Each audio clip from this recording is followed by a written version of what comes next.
What is up, guys? Jord here, back with another video.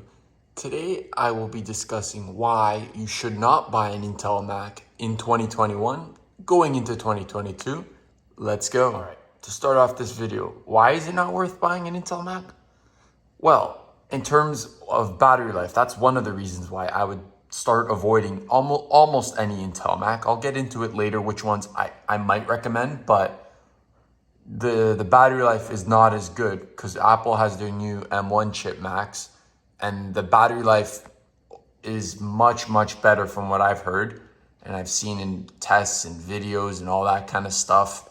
Let me take this keyboard cover off, which leads me to the keyboard.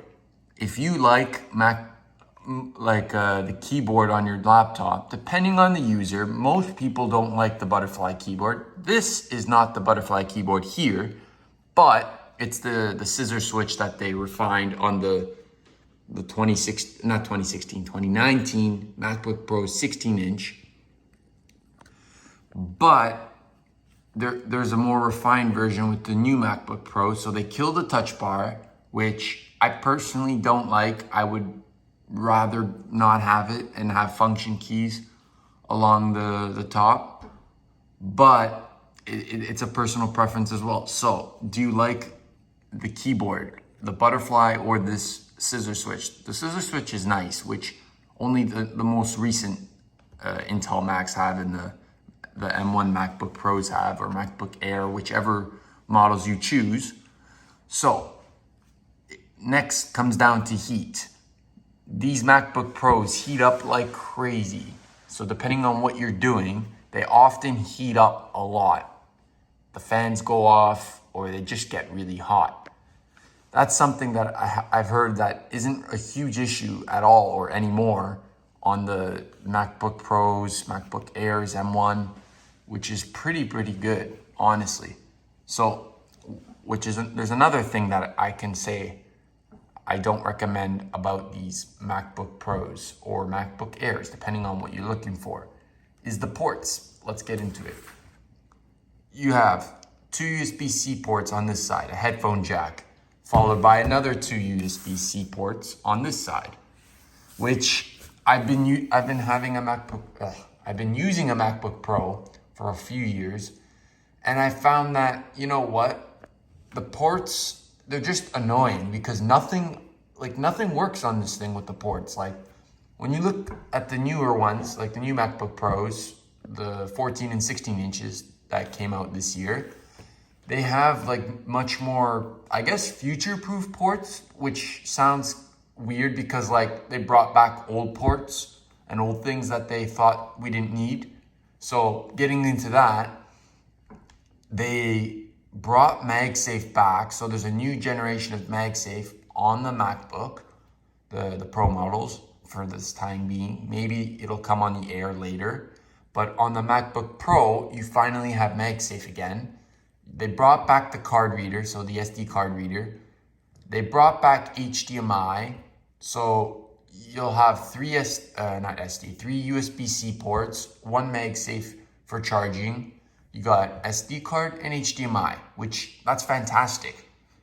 And I'm kind of annoyed that this didn't have any ports because Apple was pushing a full USB-C feature and how, oh yeah, let's go USB-C. Well, it hasn't worked out, has it, Apple? When you're looking at the 2016, 2017, 2018 MacBook Pros, avoid them altogether unless you like the butterfly keyboard for some reason, or you could find it on a really good deal. But I just can't recommend them. I had a 2018 MacBook Pro, and the keyboard failed on me. I was having issues with it like crazy. Keys were falling off. It was getting all sticky, and keys were repeatedly typing.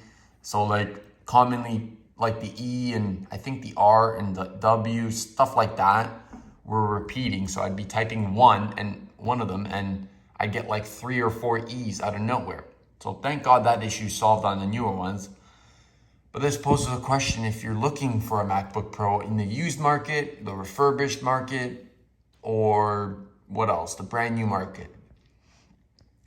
Although I don't have the older MacBook Pros, The 2015, if you're looking just to start off and at least get yourself into the MacBook market, the 2015, it's still supported. It's got, I guess, the older ports, but you got the USB, you got, I think it's the second generation Thunderbolt port, you got HDMI, SD card reader, you got the second generation MagSafe, which it's fine. As long as you're not doing like video editing or photo editing, you're just a student, it's perfectly fine. But you're probably gonna eventually notice it's slowing down for some tasks. It just depends on like the RAM you have, the storage, all that kind of stuff. But going back into why I'd avoid an Intel Mac in 2021, leading into 2022, it's just starting to feel dated. And this device just came out approximately, 2 years ago? This is the 16-inch MacBook Pro. I got a nice skin on here, but it's feeling dated. I'm already having issues with it, and it's only been, I've had this for a year and a bit, a year and a half, or a year and whatever. They finally upgraded the camera, so I don't know if you can see. This is the design. It's relatively slim, but on the newer models, it's obviously much more slim. So they introduced the notch, which I don't really wish they did on the MacBook Pros. I wish they kind of tried to avoid that, but whatever, it's Apple. Notches on everything. Let's put a notch on a laptop now, on a monitor, whatever. Let's throw a notch on our Apple Watch next. That's probably something they're thinking about.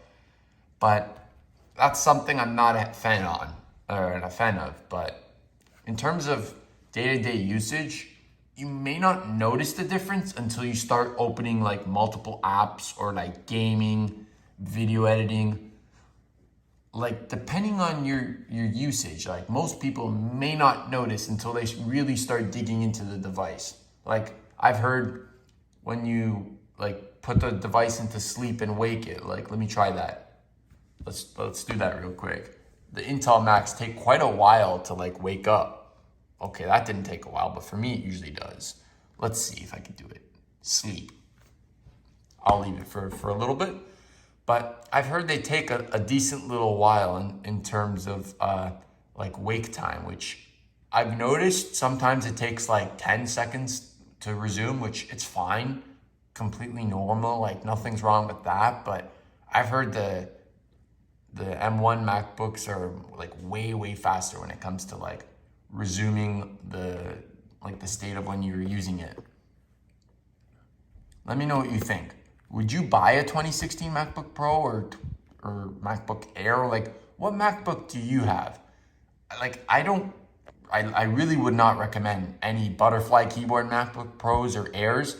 I would strongly avoid getting any of those because they're just so like, what's the word?